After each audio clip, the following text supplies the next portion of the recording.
નમસ્કાર વિદ્યાર્થી મિત્રો, ચાલો આજે આપણે ધોરણ 6 ગણિત વિષયની અંદર પ્રકરણ નંબર 7 અપૂર્ણાંક સંખ્યાઓ વિશે આપણે અભ્યાસ કરીએ।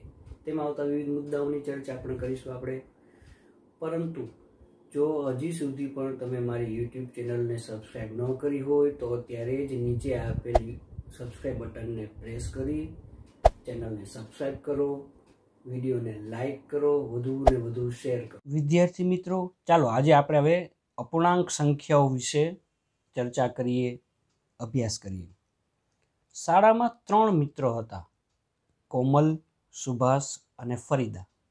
હવે સુભાષ અને ફરીદા બંને પોતાના ટિફિન લેવાનું ભૂલી ગયા હતા। એટલે રિસેસ દરમિયાન કોમલે સુભાષ અને ફરીદા બંનેને ભોજન માટે આમંત્રણ આપ્યું। કોમલે તેના ભોજનનો ભાગ લેવા માટે આમંત્રણ આપ્યું। તેના ભોજનમાં 5 પૂરીઓ હતી, તો સુભાષ અને ફરીદાએ બંને 2 પૂરી લીધી।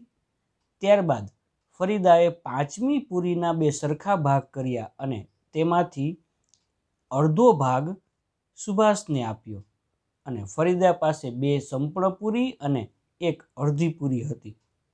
તો મિત્રો, તમે પણ તમારા જીવનની કોઈક ને કોઈક પરિસ્થિતિમાં અપૂર્ણાંકોનો ઉપયોગ કર્યો જ હશે। જેમ કે બસ કે ટ્રેનની મુસાફરી દરમિયાન એવા શબ્દ વાપરતા હશે કે 2 આખી ટિકિટ અને 1 અડધી ટિકિટ આપો। તો આ અડધી ટિકિટ છે, આમ જોવા જઈએ તો અપૂર્ણાંક સંખ્યાઓ જ છે। તો અહીં પણ સુભાષ જાણતો હતો કે અડધાને 1/2 એમ લખાય। પૂરી ખાતા તેણે ફરીથી આ પૂરીને 2 ભાગમાં વહેંચી અને ફરીદાને પૂછ્યું કે આ ટુકડો સંપૂર્ણ પૂરીનો કેટલામો ભાગ છે? એટલે તરત જ ફરીદાએ જવાબ આપ્યો કે આ ટુકડો છે એ પૂરીનો 1/4 એટલે કે ચોથો ભાગ છે। હવે મિત્રો, તમે અહીં જોઈ શકો છો એક કાર્ડબોર્ડ છે। હવે એની અંદર મેં આ કાર્ડબોર્ડના 2 સરખા ભાગ કરેલા છે। તો આ ભાગને આપણે 1/2 એટલે કે 1/2 તરીકે દર્શાવી શકાય। આ 1/2 અને 1/2 એટલે કે અડધું વત્તા અડધું કરીએ તો એક આખો ભાગ થાય। એટલે કે એક સંપૂર્ણના 2 સમાન ભાગ કરીએ તો દરેક ભાગને 1/2 અને આને પણ 1/2 વડે દર્શાવી શકાય। તેવી જ રીતે મિત્રો, મેં આ કાર્ડબોર્ડ છે એના મેં 3 સરખા ભાગ કરેલા છે। તેમાંથી આ ભાગને 1/3, આ ભાગને પણ 1/3 અને આ ભાગને પણ 1/3 અપૂર્ણાંક સ્વરૂપે દર્શાવી શકાય। એટલે કે 1/3 વત્તા 1/3 વત્તા 1/3 એટલે સંપૂર્ણ ભાગ તૈયાર થશે। હવે મિત્રો, આટલી ચર્ચાના અંતે તમે એક પ્રશ્નનો જવાબ તમે અચૂકપણે આપી શકશો। દાખલા તરીકે, જો હું એક કાર્ડ શીટ લઉં અથવા ફોર્મ શીટ લઉં, તેના હું 9 સરખા ભાગ કરું છું અને હું એક આ ભાગને હું છૂટો કરું છું આ રીતે, તો આ ભાગને મારે અપૂર્ણાંક સ્વરૂપે દર્શાવવું હોય તો કઈ રીતે દર્શાવી શકાય? વિચાર કરીને જવાબ આપો। બરાબર, આ ભાગને આપણે 1/9 સ્વરૂપે દર્શાવી શકાય। કારણ કે કુલ ભાગ 9 છે, તેમાંથી આપણે એક ભાગ બહાર કાઢેલો છે, એટલે કે આ ભાગ છે તે સંપૂર્ણ ભાગનો 9મો ભાગ છે, એટલે કે 1/9 તરીકે દર્શાવી શકાય।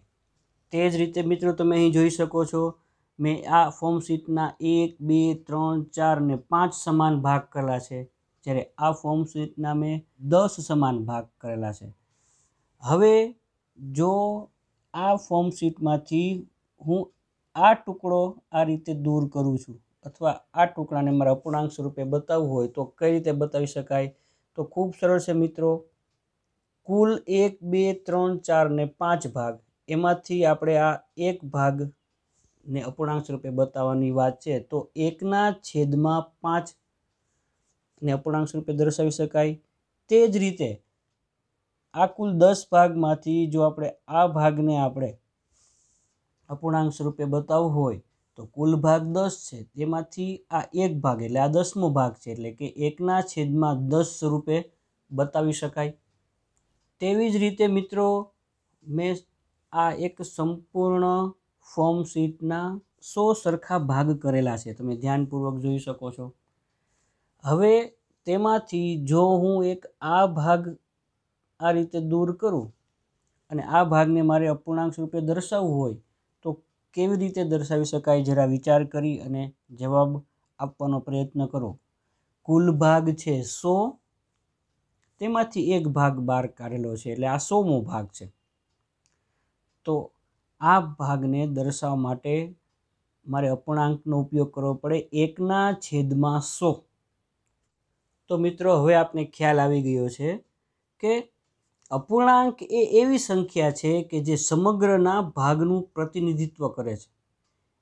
દાખલા તરીકે આ એક વર્તુળાકાર ભાગના જો 4 સરખા ભાગ કરું, તેમાંથી એક ભાગને રંગીન કરું તો એને અપૂર્ણાંક સ્વરૂપે બતાવવું હોય તો આપણે આ રીતે 1/4 સ્વરૂપે બતાવી શકાય। અહીં પણ તમે જોઈ શકો છો કુલ ભાગ વર્તુળના 8 સમાન ભાગ છે, તેમાંથી રંગીન ભાગ 2 છે, તેથી રંગીન ભાગનું અપૂર્ણાંક સ્વરૂપ છે 2/8।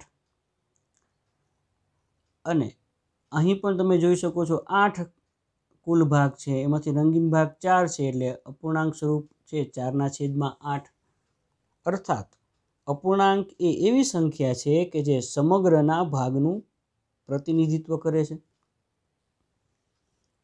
જેમ કે 5/12 એ અપૂર્ણાંક છે, જેમાં અંશ બરાબર 5 એટલે જે ઉપરની લીટાની ઉપરની સંખ્યા છે જે એને આપણે અંશ કહીશું, અંશ તરીકે 5 છે, અને લીટીની નીચેની જે સંખ્યા છે તેને છેદ કહેવાય અને છેદ તરીકે 12 છે। હવે આ સંખ્યાને આપણે વાંચવી હોય તો એને આપણે આ રીતે વાંચી શકાય 5/12 અથવા તો 5/12 એમ। ચાલો મિત્રો હવે પાઠ્યપુસ્તકના પાના નંબર 135 ઉપર જે સ્વાધ્યાય 7.1 છે તેના દાખલાઓ ગણવાનો પ્રયત્ન કરીએ। દાખલા નંબર 1, છાयांकित કરેલ ભાગનો અપૂર્ણાંક લખો। હવે તમને અહીં એક ત્રિકોણ આપેલો છે, એ ત્રિકોણના 1, 2, 3, 4 સરખા ભાગ કરી અને તેમાં 2 ભાગમાં રંગ પૂરેલો છે, તો આ રંગીન ભાગ છે તેનું અપૂર્ણાંક સ્વરૂપ 2/4 લખી શકાય। તે જ રીતે અહીં કુલ ભાગ 9 છે, તેમાંથી 8 ભાગ રંગીન છે, તેથી અપૂર્ણાંક સ્વરૂપ 8/9 થશે। અહીં તમને કુલ 8 દડાઓ છે, તેમાંથી 4 દડાઓ છે તે રંગ કરેલા છે, તેથી અપૂર્ણાંક સ્વરૂપ 4/8 થશે। જ્યારે આ આકૃતિનું અપૂર્ણાંક સ્વરૂપ 1/4 લખી શકાય। અહીં પણ તમે જુઓ કુલ ભાગ 7 છે, તેમાંથી 3 ભાગ રંગીન હોવાથી અપૂર્ણાંક સ્વરૂપ 3/7 થશે। અહીં કુલ ફૂલની સંખ્યાઓ 12 છે, તેમાંથી 3 ફૂલ છે તે રંગ કરેલા છે, તેથી અપૂર્ણાંક સ્વરૂપ 3/12 લખી શકાય। અહીં કુલ પેન્સિલની સંખ્યા 10 છે, તેમાંથી 10 પેન્સિલ છે તે રંગ કરેલી હોવાથી અપૂર્ણાંક સ્વરૂપ 10/10 છે। જ્યારે અહીં કુલ 9 ભાગ છે, તેમાંથી 1, 2, 3 અને 4 ભાગ રંગીન હોવાથી અપૂર્ણાંક સ્વરૂપ છે 4/9। જ્યારે અહીં કુલ પાંખડીઓની સંખ્યા 8 છે, તેમાંથી 4 પાંખડી રંગીન હોવાથી અપૂર્ણાંક સ્વરૂપ છે 4/8। જ્યારે આ રીતે જો એક તમને ડ્રોઈંગ આપેલું હોય તેમાંથી અડધા ભાગમાં રંગ કરેલો હોય તો તેનું અપૂર્ણાંક સ્વરૂપ થશે 1/2। ત્યારબાદ દાખલા નંબર 2, આપેલ અપૂર્ણાંક મુજબ રંગ ભરો। તમને કોરી આકૃતિ આપેલી હશે રંગ કર્યા વગરની, તમારે નીચે દર્શાવેલ અપૂર્ણાંક મુજબ અલગ અલગ તમને મનપસંદ રંગ કરવાના છે। સૌપ્રથમ છે 1/6 ભાગમાં રંગ કરો, એનો મતલબ કુલ ભાગ 6 છે, તેમાંથી એક ભાગમાં જ રંગ કરવાનો છે। જ્યારે અહીં કુલ ભાગ 4 છે, તેમાંથી એક ભાગમાં જ રંગ કરવાનો છે, એટલે 1/4 રંગીન ભાગ થયો કહેવાય। જ્યારે અહીં કુલ ભાગ 3 છે, તેમાંથી આપણે એક ભાગમાં રંગ કરવાનો છે, તેથી રંગીન ભાગ 1/3 કહેવાય। જ્યારે તમે અહીં આકૃતિ જુઓ કુલ ભાગ 4 છે અને આપણે 3/4 ભાગમાં રંગ કરવાનું કહેલું હોય તો 3 ભાગમાં રંગ કરવું પડે। જ્યારે અહીં કુલ 9 ભાગ છે, તેમાંથી 4 ભાગમાં રંગ કરવાનું કહેલું છે, 1, 2, 3 અને 4 ભાગ, એટલે કે 4/9 રંગીન ભાગ થયો કહેવાય। દાખલા નંબર 3 માં એમ પૂછેલું છે કે જો કોઈ ભૂલ હોય તો ઓળખો, અને તમને 3 આકૃતિઓ આપેલી છે અને આ આકૃતિઓ નીચે તમને અપૂર્ણાંક દર્શાવેલા છે। તો આ આકૃતિની નીચે તમને એમ કહેલું છે કે રંગીન ભાગ 1/2 છે। આ આકૃતિની નીચે તમને એમ દર્શાવેલું છે કે રંગીન ભાગ 1/4 છે અને આ આકૃતિની નીચે તમને એમ કહેલું છે કે રંગીન ભાગ 3/4 છે। તો શું આ સાચું છે? તો જવાબ છે મિત્રો, આ જવાબ સાચા નથી, કારણ કે આપેલા ચિત્રમાં કરવામાં આવેલ ભાગ સમાન નથી। ત્યારબાદ દાખલા નંબર 4, 8 કલાક દિવસનો કેટલામો ભાગ છે? હવે મિત્રો, એક દિવસ એટલે 24 કલાક। હવે અપૂર્ણાંક સ્વરૂપે આપણે જો દર્શાવવું હોય તો કુલ ભાગ 24 છે, તેમાંથી 8 કલાક આપને કેટલામો ભાગ છે તેમ પૂછેલું છે, એટલે 8 અંશમાં આવે અને કુલ ભાગ 24 કલાક છે તે છેદમાં આવશે। એટલે કે 8/24 છેદ ઉડાડીએ, 8 × 8 અને 8 × 3 = 24, એમાં 8 અને 8નો છેદ ઉડે એટલે 1/3, એટલે કે 8 કલાક છે તે દિવસનો ત્રીજો ભાગ થશે, એટલે કે 1/3 ભાગ થશે। તેવી જ રીતે 40 મિનિટ એ કલાકનો કેટલામો ભાગ છે? હવે 1 કલાક એટલે 60 મિનિટ, અપૂર્ણાંક તરીકે દર્શાવવાનો હોવાથી આપણે 60 મિનિટને છેદમાં લખવી પડે અને આપણે પૂછેલ છે 40 મિનિટ, તો 40 મિનિટ અંશમાં આવશે, એટલે કે 40/60 છેદ ઉડાડીએ એટલે જવાબ આવશે 2/3 ભાગ।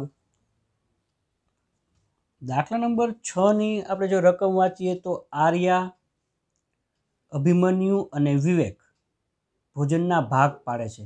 આર્યા 2 સેન્ડવિચ લઈ આવે છે, એક શાકભાજીની અને બીજી જામની બનેલી। બીજા 2 છોકરાઓ તેમનું ભોજન ભૂલી ગયા। તે રીતે આર્યા તેની સેન્ડવિચ આપવા માટે તૈયાર થાય છે કે જેથી દરેક વ્યક્તિને સમાન સેન્ડવિચનો ભાગ આવે। તો હવે આપણે નીચેના 2 પ્રશ્ન પૂછેલા છે, બંને પ્રશ્નના જવાબ આપણે આપવા પ્રયત્ન કરીએ। તેમાંથી સૌપ્રથમ જોઈએ તો સેન્ડવિચની કુલ સંખ્યા 2 તથા છોકરાઓની કુલ સંખ્યા 3 છે। હવે મિત્રો, પહેલો પ્રશ્ન પૂછેલ છે, આર્યા તેની સેન્ડવિચ કેવી રીતે વહેંચશે જેથી બધાને એક સમાન ભાગ મળે? તો જવાબ છે, તે 2 સેન્ડવિચના 3 ભાગ કરી દરેકને 2-2 ભાગ આપશે, તેથી દરેકને 2/3 સેન્ડવિચ મળે। અને બીજો પ્રશ્ન પૂછેલો છે, દરેક છોકરાને સેન્ડવિચનો કેટલામો ભાગ મળે? તો દરેક છોકરાને સેન્ડવિચનો 1/3 ભાગ મળશે। દાખલા નંબર 7, કંચન કપડાને ડાય કરે છે, તે 30 કપડાને ડાય કરે છે, તેણે 20 કપડાને ડાય કરી લીધી હતી, તો તેણે કેટલામા ભાગના કપડાને ડાય કરી?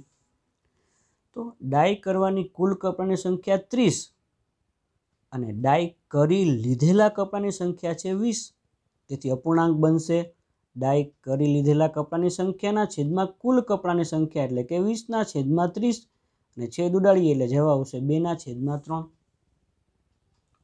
દાખલા નંબર 8, 2 થી 12 સુધીની પ્રાકૃતિક સંખ્યાઓ લખો, તેમાંના કેટલામા ભાગની અવિભાજ્ય સંખ્યાઓ છે? હવે મિત્રો, 2 થી 12 સુધીની પ્રાકૃતિક સંખ્યા લખવાનો આપણે પ્રયત્ન કરીએ તો 2, 3, 4, 5 એમ કરતાં 12 સુધી, તેથી કુલ પ્રાકૃતિક સંખ્યાઓ થશે 11। તમે ગણતરી કરો તો 11 સંખ્યાઓ છે। 2 થી 12 સુધીમાં આવતી અવિભાજ્ય પ્રાકૃતિક સંખ્યાઓ કઈ કઈ કે જેના ભાગ જ નથી પડતા એવી સંખ્યાઓને આપણે અવિભાજ્ય સંખ્યાઓ કીધી છે? તો 2, 3, 5, 7 અને 11 એમ કુલ 5 સંખ્યાઓ અવિભાજ્ય સંખ્યાઓ છે। માગ્યા મુજબનો આપણે જો અપૂર્ણાંક લખવાનો પ્રયત્ન કરીએ તો કુલ અવિભાજ્ય સંખ્યાના છેદમાં કુલ પ્રાકૃતિક સંખ્યાઓ, એટલે કે 5/11। દાખલા નંબર 9, 102 થી 113 સુધીની પ્રાકૃતિક સંખ્યાઓ લખો, તેમાંના કેટલામા ભાગની અવિભાજ્ય સંખ્યાઓ છે? તો 102 થી 113 સુધીની જો આપણે પ્રાકૃતિક સંખ્યાઓ લખીએ તો આ રીતે થશે। તેમાંથી અવિભાજ્ય સંખ્યાઓ આપણે જો નોખી તારવીએ તો 103, 107, 109 અને 113 એમ કુલ 4 સંખ્યાઓ છે તે અવિભાજ્ય છે, તેથી માગ્યા મુજબનો આપણે ભાગ લખવો હોય તો કુલ અવિભાજ્ય સંખ્યાઓના છેદમાં કુલ પ્રાકૃતિક સંખ્યાઓ, એટલે કે 4/12। અને જો હજી સાદુરૂપ આપીએ તો જવાબ આવશે 4 × 1 = 4 અને 4 × 3 = 12, તો 4 ને 4નો છેદ ઉડે એટલે જવાબ આવશે 1/3। દાખલા નંબર 10, આપેલ વર્તુળ જેમાં x છે તેનો અપૂર્ણાંક શું છે આપણે ગણતરી કરીને કહેવાનું છે। તો અહીં તમને કુલ 8 વર્તુળ આપેલા છે, તેમાં એક્સની નિશાની કરેલ વર્તુળની સંખ્યા છે 4। કુલ વર્તુળ 8, એક્સની નિશાની કરેલ વર્તુળની સંખ્યા 4, એટલે કે માગ્યા મુજબનો અપૂર્ણાંક થશે 4/8। અને હજી જો આપણે છેદ ઉડાડીએ તો જવાબ આવશે 1/2, એટલે કે અડધ વર્તુળની અંદર એક્સની નિશાની કરેલી છે। દાખલા નંબર 11, ક્રિસ્ટીને તેના જન્મદિવસ પર સીડી પ્લેયર મળ્યું। તેણીએ 3 સીડી ખરીદી અને 5 બીજી ભેટમાં મળી હતી। એના દ્વારા ખરીદી કરેલ સીડીની સંખ્યા અને ભેટમાં મળેલ સીડીની સંખ્યા અને કુલ સીડીની સંખ્યાનો કયો અપૂર્ણાંક ભાગ છે તે જણાવવાનું છે। હવે મિત્રો, ક્રિસ્ટીને ખરીદેલી સીડી 3 અને ભેટમાં મળેલ સીડી 5, એટલે હવે કુલ સીડી થઈ 3 + 5 એટલે 8। તો ક્રિસ્ટીને ખરીદ કરેલ સીડીનો અપૂર્ણાંક ભાગ થશે 3/8, કારણ કે 3 સીડી તેને ખરીદેલી હતી અને કુલ સીડી છે 8। જ્યારે ભેટમાં મળેલ સીડીનો અપૂર્ણાંક શોધવાનો પ્રયત્ન કરીએ તો 5/8। ચાલો મિત્રો, હવે આપણે અપૂર્ણાંક વિશે નવું શીખીએ। જે અપૂર્ણાંકમાં અંશ એ છેદ કરતાં મોટો હોય તેવા અપૂર્ણાંકને અશુદ્ધ અપૂર્ણાંક કહેવામાં આવે છે। ઉદાહરણ તરીકે 5/4, 12/7, 18/5। તમે અહીં જોઈ શકો છો, અંશ છે તે છેદ કરતાં મોટો છે, તો આ બધા અપૂર્ણાંકોને અશુદ્ધ અપૂર્ણાંકો કહેવાય। અને હંમેશા અશુદ્ધ અપૂર્ણાંકની કિંમત 1 કરતાં મોટી જ હોય છે। તમે ભાગાકાર કરશો એટલે જવાબ 1 કરતાં વધુ જ આવશે। જ્યારે જે અપૂર્ણાંકમાં અંશ એ છેદ કરતાં નાનો હોય તેવા અપૂર્ણાંકોને શુદ્ધ અપૂર્ણાંકો કહે છે, જેમ કે 3/4, 1/2, 9/10 વગેરે। અને અશુદ્ધ અપૂર્ણાંકની કિંમત હંમેશા 1 કરતાં નાની હોય છે। જ્યારે મિશ્ર અપૂર્ણાંકમાં એક ભાગ પૂર્ણાંક હોય અને બીજો ભાગ અપૂર્ણાંક હોય છે, જેમ કે 2.3/4, 3.1/2, 5.2/3, એટલે કે અહીં 2 છે તે પૂર્ણાંક ભાગ છે ને 3/4 છે તે અપૂર્ણાંક ભાગ છે। એટલે મિશ્ર અપૂર્ણાંકોને શુદ્ધ અપૂર્ણાંકમાં રૂપાંતર કરવા માટે આપણે હંમેશા ભાગફળ ગુણ્યા ભાજક વત્તા શેષ, એટલે કે આ 2 છે તે ભાગફળ છે, એટલે કે પૂર્ણાંક ભાગ છે એ ભાગફળ હોય, 3 છે તે શેષ છે અને 4 છે તે ભાજક છે। તો આપણે આ મિશ્ર અપૂર્ણાંકને જો આપણે સાદા અપૂર્ણાંકોમાં ફેરવવા હોય તો આ બંનેનો ગુણાકાર કરવો પડે, એટલે કે 4 × 2 8 વત્તા 3, એટલે કે ભાગફળ ગુણ્યા ભાજક વત્તા શેષ, એટલે કે 8 વત્તા 3 11/4 મિશ્ર અપૂર્ણાંકનું શુદ્ધ અપૂર્ણાંકમાં રૂપાંતર થશે। સ્વાધ્યાય 7.2 કે જે પાના નંબર 141 ઉપર છે તેના દાખલાઓ આપણે ગણવાનો પ્રયત્ન કરીએ। તો દાખલા નંબર 1, સંખ્યા રેખા દોરો અને તેના પર બિંદુઓ દર્શાવો। તો બિંદુઓ તમારે દર્શાવવાના છે 1/2, 1/4, 3/4 ને 4/4। હવે મિત્રો 1/2 છે, હવે તેના છેદમાં 4 લાવવા માટે અંશ અને છેદને 2 વડે ગુણવામાં આવે, કારણ કે તમે જોઈ શકો છો બાકીના બધા અપૂર્ણાંકોમાં છેદમાં 4 છે। અહીં માત્ર એક અપૂર્ણાંક એવો છે કે જેના છેદમાં 4 નથી, તો 4 લાવવા માટે આપણે અંશ અને છેદને આપણે જો 2 વડે ગુણીએ તો 1/2 ગુણ્યા 2 અને 2 આ રીતે ગુણીએ તો 1/4 થશે। હવે એક સંખ્યા રેખા દોરીએ। સંખ્યા રેખા ઉપર 0 અને 1ની વચ્ચે આપણે 4 સરખા ભાગ કરીએ, 1, 2, 3 અને 4, જેમાં સ્ટાર્ટિંગ એટલે શરૂઆત છે 0થી, પછી એના પછીનો ભાગ છે 1/4, પછી 2/4, 3/4 અને 4/4, એટલે કે 1। હવે જો આપણે માગેલ ભાગને બિંદુને સંગત આપણે જો બિંદુ દર્શાવીએ તો એ ને સંગત અપૂર્ણાંક છે 1/4, 2 ને સંગત અપૂર્ણાંક સંખ્યા છે 2/4, સી ને સંગત સંખ્યા છે 3/4। આ રીતે આપણે બતાવી શકીએ। આ જ રીતે તમે અન્ય અપૂર્ણાંક સંખ્યાઓ તમે જોઈ શકો છો 1/8, 2/8, 3/8 અને 7/8. જો આ તમામ સંખ્યાઓને આપણે સંખ્યા રેખા પર દોરવાનો પ્રયત્ન કરીએ તો અહીં છેદમાં 8 છે એટલે 0 અને 1ની વચ્ચે આપણે 8 સમાન ભાગ કરવા પડે. તો 0 પછી 1, 2, 3, 4, 5, 6, 7 અને 8 આ રીતે. અને 1/8 છે તો તેને સંગત આપણે એ બિંદુ મૂકીએ. 2/8 ને આપણે બી બિંદુ કહીએ. 3/8 ને આપણે સી કહીએ અને 7/8 છે તેને આપણે ડી કહીએ. ત્યારબાદ 2/5, 3/5, 8/5 અને 4/5 ને સંખ્યા રેખા ઉપર દર્શાવવાના છે. તો અહીં આપેલા અપૂર્ણાંકો પૈકી 2/5, 3/5 અને 4/5 એ 0 અને 1ની વચ્ચે છે. જ્યારે 8/5 એટલે કે 1.3 તરીકે દર્શાવી શકાય, જે 1 અને 2ની વચ્ચે મળે છે. તેથી સંખ્યા રેખા દોરીને તેનું 0 થી 1 તથા 1 થી 2 વચ્ચેના ભાગમાં 5 સરખા ભાગ પાડીશું. તો 0 થી 1માં 5 સરખા ભાગ પાડેલા છે અને 1 થી 2 વચ્ચે 5 સરખા ભાગ પાડેલા છે. તો 1, 2, 1/5, 2/5, 3/5, 5/5 અને 5/5 એટલે કે 1, પછી 6/5, 7/5, 8/5, 9/5 અને 10/5 એટલે 10/5 એટલે 2.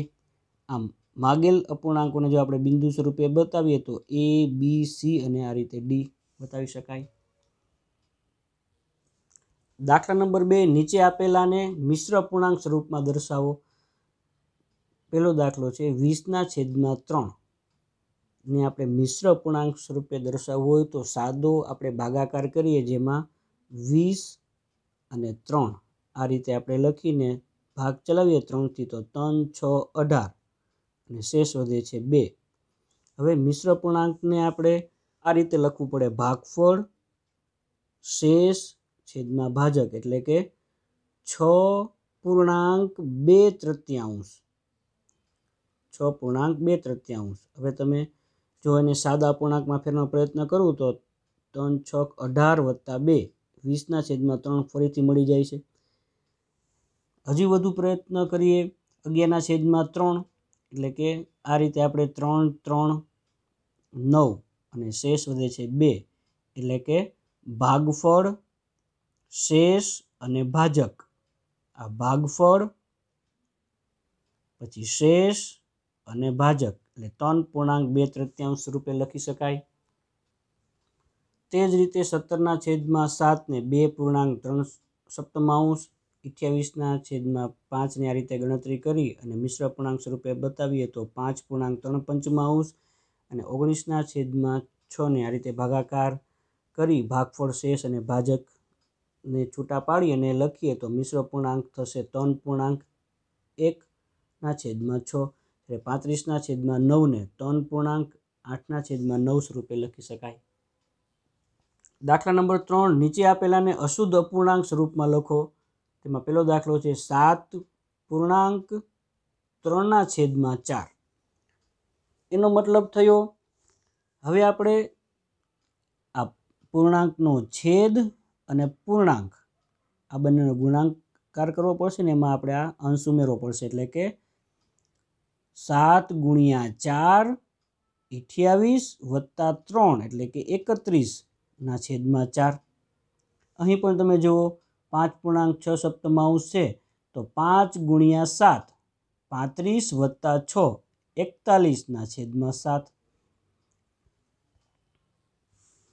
2.5/6 ને જો આપણે અશુદ્ધ અપૂર્ણાંક સ્વરૂપે દર્શાવવું હોય તો 2 × 6 એટલે કે 12 વત્તા 5 એટલે કે 17/6.